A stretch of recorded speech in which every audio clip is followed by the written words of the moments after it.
Indian blogger নন্দিনীর আরও একটি পর্বে সকলকে স্বাগত।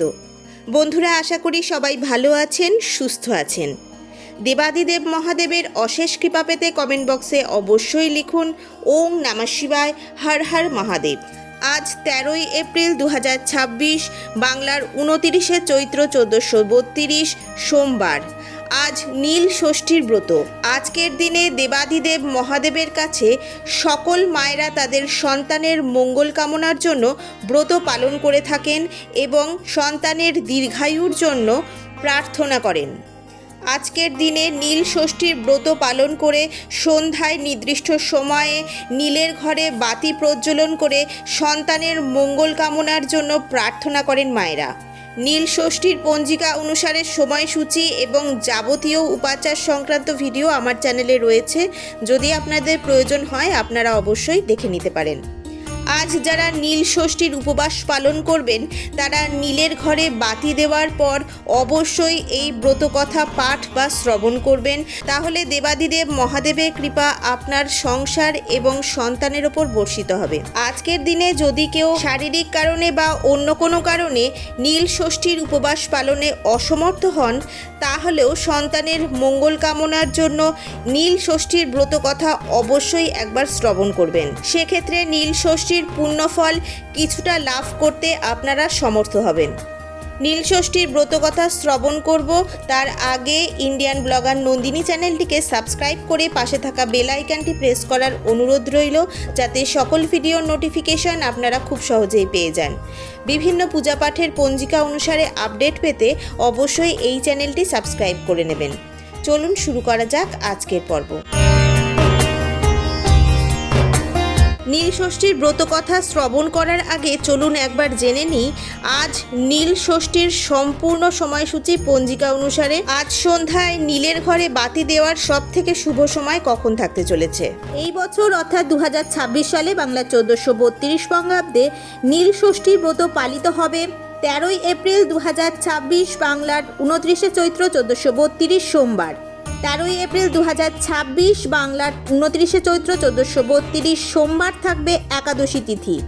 রাত্রি 9:37 পর্যন্ত থাকবে এই একাদশী তিথি। নীল ষষ্ঠী পুজোর দিন নীলের ঘরে বাতি দেওয়ার সব থেকে শুভ সময় থাকতে চলেছে 13ই এপ্রিল 2026, বাংলার 29শে চৈত্র 1432 সোমবার বিকেল 5:02 থেকে সন্ধ্যা 7:15 মধ্যে নীলের বাতি দেওয়ার সব থেকে শুভ সময় থাকতে চলেছে।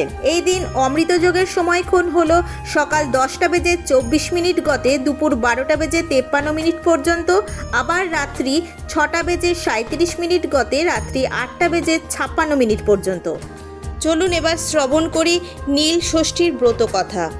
ওং নমঃ শিবায়। এক বামুন আর এক বামনির কোনো ছেলেপুলে হলেই মারা যেত, কেউ বাঁচত না। তারা দুজন পরামর্শ করে একদিন তীর্থে যাবার জন্য বেরিয়ে পড়ল।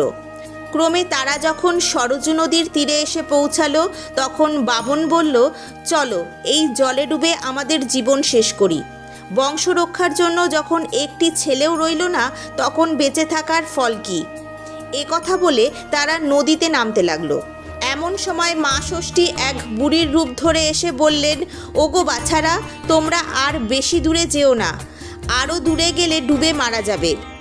বামন আর বামনি তখন তাকে নিজেদের দুঃখের কথা সব বলল। মা ষষ্ঠী সব শুনে বললেন, দোস্ত তোমাদেরই বাছা। সদ্যজাত শিশুর কান্না শুনে অহংকারে মত্ত হয়ে তোমরা সব সময় আমায় বলতে, বাবা আপদ গেলে বাঁচি। কখনো বলেছ কি, আহা ষষ্ঠীর দাস বেঁচে থাক? এই পাপেই তোমাদের এই দুর্দশা। বামনি তখন বুড়ির পায়ে ধরে বললেন, কে তুমি বলো মা? বুড়ি বললেন, আমি মা ষষ্ঠী। শোন, এই চৈত্র মাসে সন্ন্যাস করবি আর শিব পুজো করবি। সংক্রান্তির আগের দিন উপোস করে থেকে নীলাবতীর পুজো করে নীলকণ্ঠ শিবের ঘরে বাতি জ্বেলে দিবি। তারপর আমায় প্রণাম করে জল খাবি। একে বলে নীল ষষ্ঠী। দেবী এই কথা বলে অদৃশ্য হয়ে গেলেন। এরপর বামন আর বামনি দেশে ফিরে এসে নীলের দিন খুব ভক্তি আর নিষ্ঠার সঙ্গে নীল ষষ্ঠীর ব্রত পালন করলো।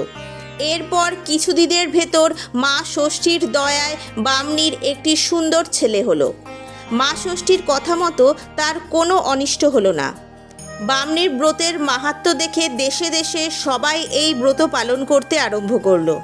নীল ষষ্ঠীর ব্রতের ফল। ছেলে মেয়ের মায়েরা নীল ষষ্ঠীর ব্রত করলে তাদের সন্তানদের অমঙ্গল কোনো দিনই হয় না। হর হর মহাদেব। আজকের ভিডিওটি আপাতত এই পর্যন্তই। যদি ভালো লেগে থাকে তাহলে অবশ্যই একটা লাইক করে দেবেন এবং হেল্পফুল বলে মনে হলে নিজেদের ফ্রেন্ডস ফ্যামিলির সাথে শেয়ার করার অনুরোধ রইল। সবাই খুব ভালো থাকবেন, সুস্থ থাকবেন। দেখা হচ্ছে আবার আগামী পর্বে।